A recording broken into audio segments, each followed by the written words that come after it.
Hello friends, welcome back to the YouTube channel dictation club. आज का dictation आनंद मासिक पत्रिका अंक 21 से लिया गया है, जो कि 4 स्पीड 80 शब्द प्रति मिनट, 90 शब्द प्रति मिनट, 100 शब्द प्रति मिनट और 120 शब्द प्रति मिनट की गति से डाला जाएगा। इसको आप अपनी स्पीड के अनुसार चयन करके लिख सकते हैं। इसकी पीडीएफ आपको अलग से चाहिए तो नीचे डिस्क्रिप्शन बॉक्स से आप टेलीग्राम चैनल ज्वाइन कर लीजिए। वहाँ आपको इसकी लिंक पिंड मिल जाएगी। और आपको अगर डिक्टेशन पसंद आता है तो वीडियो को लाइक कर दीजिए और चैनल को सब्सक्राइब कर लीजिए। तो ज़्यादा समय ना लेते हुए डिक्टेशन स्टार्ट करते हैं 5 सेकंड के बाद।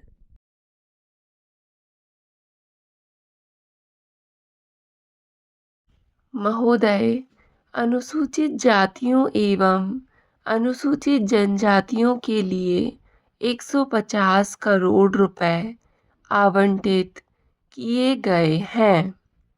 मैं बहुत प्रसन्न हूँ कि आप इस संबंध में अधिक से अधिक धन आवंटित कर रहे हैं, परंतु आपको उनके साथ अच्छा व्यवहार करना चाहिए। आप देखते हैं कि पंजाब में क्या हो रहा है, तमिलनाडु में क्या हो रहा है।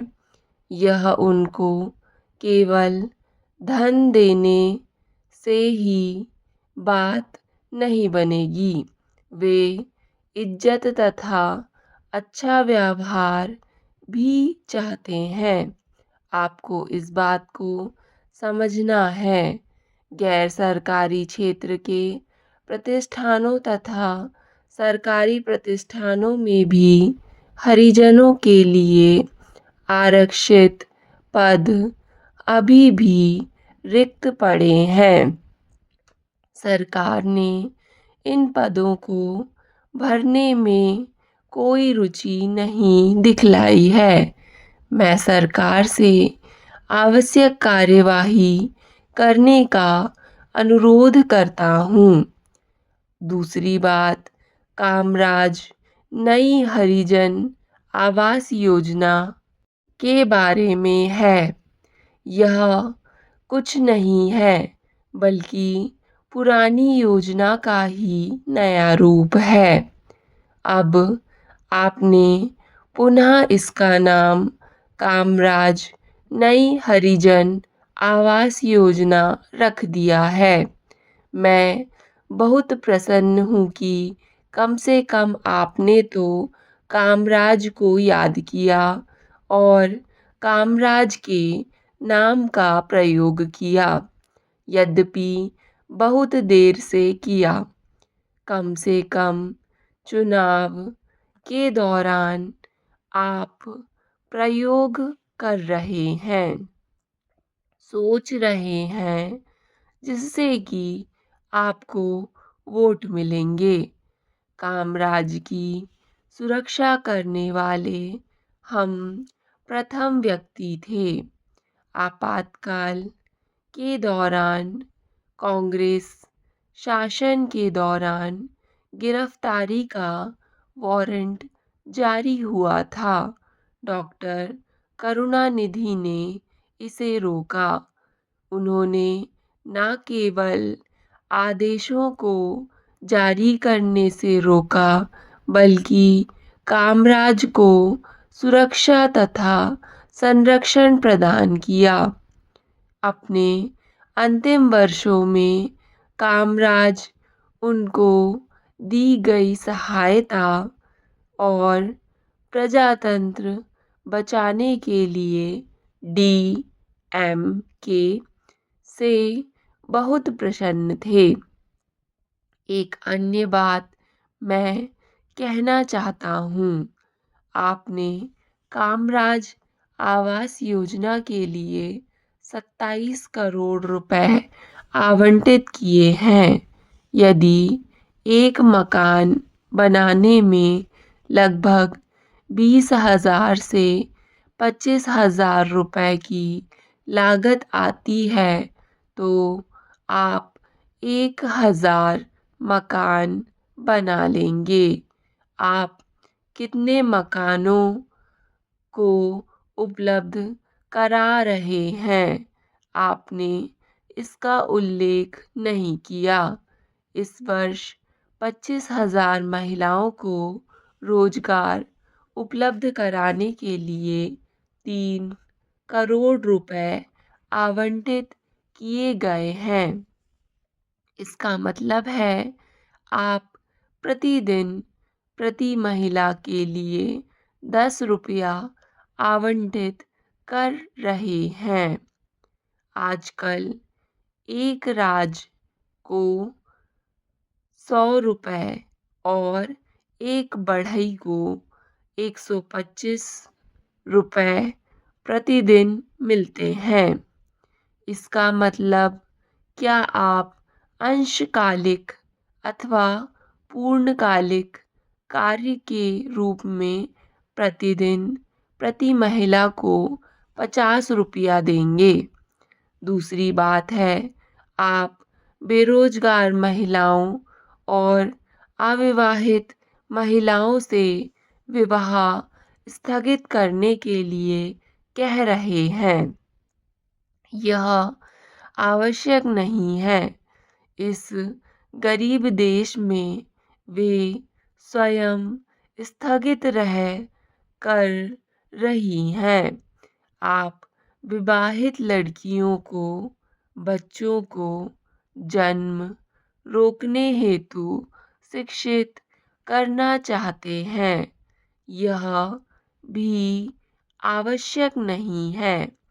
आवश्यक वस्तुओं और खाद्य पदार्थों के मूल्य बहुत अधिक बढ़ गए हैं, जिससे वे स्वयं ही बच्चों के जन्म पर रोक लगा रही हैं। महोदय, दूसरी बात यह है कि आप विभिन्न कार्यों में युवतियों को लगा रहे हैं। क्या आप विवाहित लड़कियों को शिक्षित करने के लिए काम में लगा रहे हैं? आपने इन बातों की उचित रूप से व्याख्या नहीं की है। यह हास्यास्पद है। यह बहुत दुर्भाग्य की बात है कि लघु उद्योगों के लिए प्रोत्साहन की घोषणा की गई, जबकि संसद का सत्र चल रहा था। मैं लघु क्षेत्र के लिए प्रोत्साहनों का विरोध नहीं कर रहा हूँ, किंतु मैं सरकार ने जिस ढंग से इसकी घोषणा की उसका विरोध कर रहा हूँ। जब यहाँ पर संसद सत्र चल रहा था, घोषणा करने के लिए यह उपयुक्त स्थान था, किंतु दुर्भाग्यवश उन्होंने ऐसा रुख अपनाया और सरकार से घोषणा करने को कहा। यह बहुत ही दुर्भाग्य की बात है। हथकरघा उद्योग, जिसके बारे में माननीय सदस्य ने उल्लेख किया, संकट में है।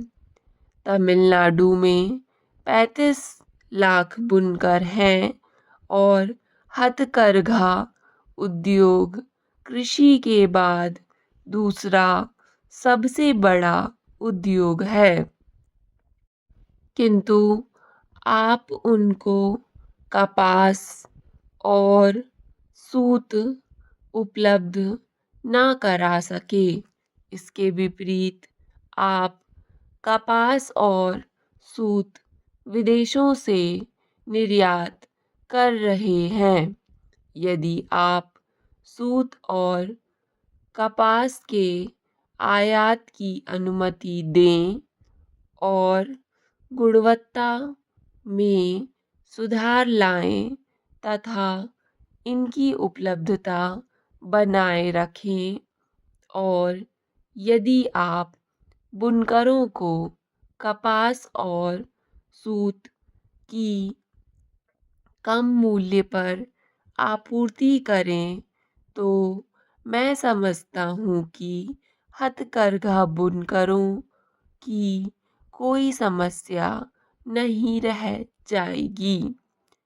आपने हथकरघा बुनकरों की आवास योजना को पुनः सक्रिय करने के बारे में उल्लेख किया। मैं जानना चाहता हूँ कि राष्ट्रपति शासन के 6 महीनों में कम से कम कितने मकान बनाए गए। आपने कहा कि इस वर्ष कम से कम 2000 नए मकान बनाए जाएंगे, किंतु मुझे विश्वस्त सूत्र से ज्ञात हुआ है कि बुनकरों के आवास के लिए एक भी मकान का निर्माण आरंभ नहीं किया गया है। यह केवल कागजों में है। क्या आप इस योजना की घोषणा व्यक्तिगत बुनकरों के लिए अथवा सहकारी समितियों के लिए कर रहे हैं? बिक्री कर के बारे में मैं जानना चाहता हूँ कि क्या आप एक ही बार कर लगाने के इच्छुक हैं अथवा अनेक बार? एक ही बार कर लगाने से न केवल उपभोक्ता को ही बल्कि व्यापारियों को भी मदद मिलेगी। अतः सरकार से एक ही बार बिक्री कर लगाने का अनुरोध करता हूँ। उपाध्यक्ष जी, संघीय व्यवस्था में कोई भी यह नहीं चाहेगा कि संसद किसी राज्य का बजट पास करे। हम भी कोई खुशी से इस काम को नहीं कर रहे हैं और मैं समझता हूँ कि सरकार भी इस काम को कोई खुशी से नहीं कर रही है, सिर्फ मजबूरी है। इस मजबूरी के लिए जिम्मेदारी हमारे उन मित्रों की है जो तमिलनाडु में उस समय सरकार में थे। वह अच्छे तरीके से जानते हैं कि उनका अपना झगड़ा था। स्टॉप। डिक्टेशन पसंद आए तो वीडियो को लाइक तथा चैनल को सब्सक्राइब ज़रूर करें। धन्यवाद।